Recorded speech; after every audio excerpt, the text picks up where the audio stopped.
அவைதனிலே வீற்றிருக்கும் ஆண்டோர் பெருமக்களே, உங்கள் அனைவருக்கும் முதற்கண் பணிவான வணக்கத்தினை சமர்ப்பிக்கின்றேன்.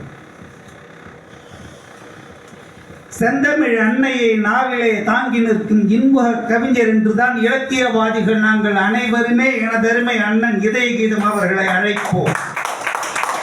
அத்தகைய பேரன்பு உள்ளத்திற்கு சொந்தக்காரர். அவர் சாதாரணமாக பேசுவதை எழுச்சி உரையாக இருக்கும். இந்த புத்தகத்திலே உள்ள கவிதைகள் அனைத்தும் எழுச்சி உரைகள் என்றுதான் சொல்வேன். இதற்கு நான் வாழ்த்துரை தந்துள்ளேன். அனைத்து கவிதைகளையும் படித்துவிட்டு தந்துள்ளேன். எனவே இப்போது நான் பேசப் போவது ஒரு சில நிமிடங்கள் மட்டும்தான். தலைப்பினை பாருங்கள். இளைய சுடரே எழுக. இளைய விளக்கே என்று சொன்னால் கூட எரிந்த விளக்கா, எரிகின்ற விளக்கா, எரியும் விளக்கா என்ற கேள்வி எழும். சுடர், சுடர் என்றால் அங்கே சுடர் விட்டு பிரகாசித்துக் கொண்டிருக்கிறது. Present continuous action. என்ன அர்த்தம்? அந்த தலைப்பு கொடுத்திருக்கார் பாருங்க புத்தகத்துல. அதுதான் அண்ணனின் பேரறிவுக்கு ஒரு விளக்கம். அன்பு நண்பர்களே,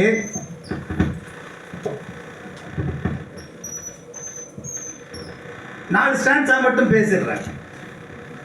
மூளைக்கும் முயற்சிக்கும் முடிச்சு போடு. என்ன அற்புதமா சொன்னார் பாருங்க. உழைப்பு. அவர் பெரிய கம்பெனில, மல்டிநேஷனல் கம்பெனில இருந்தார் இல்லையா, அந்த அனுபவத்தின் பிரதிபலிப்பு அது.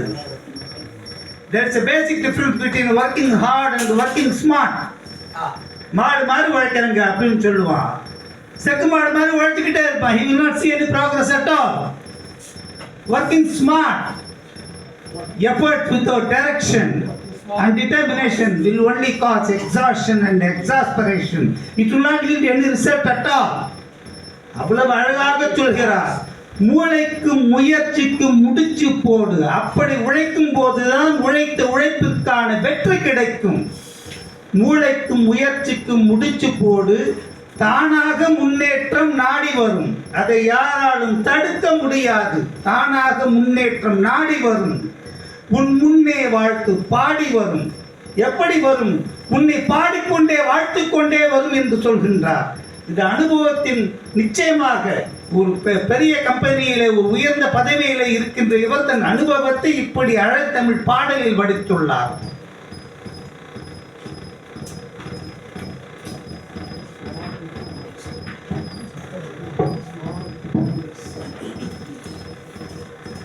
அடுத்து பாருங்க. கண்ணுக்குள் கதிரவனை பொருத்திவை.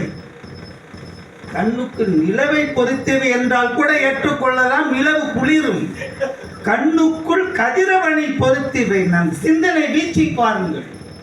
சூரியன் பார்த்தால கண்ணு நமக்கு கூசும்.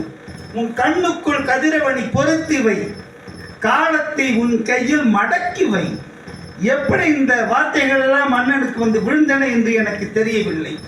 காலத்தை உன் கையில் மடக்கிவை. காலத்தை யாராலும் கட்டுப்படுத்த முடியாது, சென்று கொண்டே இருக்கும்.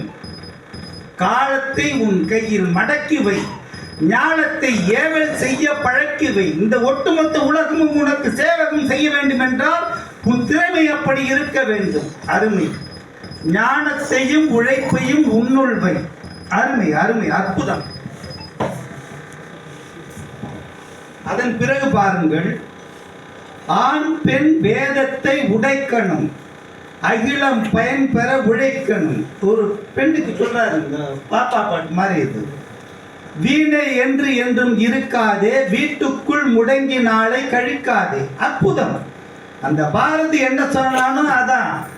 இந்த நம்முடைய வாழ்கின்ற பாரதி போல் இருக்கின்ற எழுச்சி மிகு கவிஞரின் புணர்ச்சி மிகு வரிகள். அனுபவத்தை படிக்க வேண்டும். மேம்போக்கா படிக்க கூடாது. ஒவ்வொரு கவிதையையும் ஒவ்வொரு பேராவையும் உணர்ந்து படித்தால் இந்த மனிதர் எந்த அளவிற்கு ஆழ்ந்து சிந்தித்து வார்த்தைகளை வடித்தெடுத்துள்ளார் என்பது புலனாகும். பாராட்டுகிறேன். நிறைவாக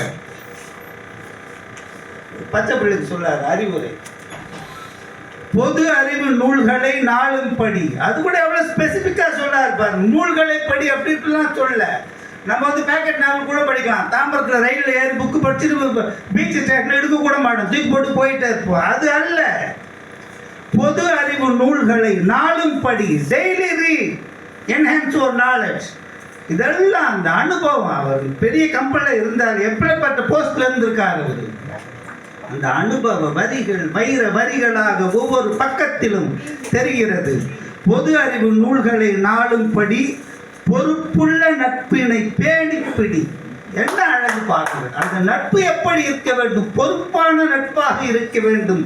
அந்த நட்பினை பேணிப்பிடி என்று சொல்கின்றார். நட்பினை பெறுவது கடினம், அதனை நிலை நிறுத்துவது அதனினும் கடினம். அத்தகைய நட்பினை பேணிப்பிடி, ஒழுக்கமுள்ள பாதையில் தொடர்ந்து செல். முன்னேற்ற பாதையில் என்று கூட சொல்லவில்லை. முன்னேற்றம் என்பது எப்படி வேண்டுமானாலும் இருக்கலாம். உள்ள நெறித்தனத்தால் கூட முன்னேறலாம், கோடி கோடியாக குவிக்கலாம். ஒழுக்கமுள்ள பாதைகளை தொடர்ந்து செல், ஓய்வில்லா செயலாலே உயர்ந்திடு. அற்புதம். இந்த புத்தகத்தை பற்றி நான் சொல்ல வேண்டும் என்றால் ஒரு வாரம் தொடர்ந்து பேசுவேன். அந்த அளவிற்கு விஷய ஞானம் உள்ள புத்தகம். அதனை எழுதி உள்ளவர் மிகப்பெரிய மேதை. இவரை வாழ்த்துகிறேன், பாராட்டுகிறேன். இன்னும் நீங்கள் இப்போ எழுதி குவிக்க வேண்டும், சமுதாயத்திற்கு தொண்டாற்றிட வேண்டும் என்று சொல்லி வாய்ப்பளித்தமைக்கு நன்றி பாராட்ட அமைகிறேன்.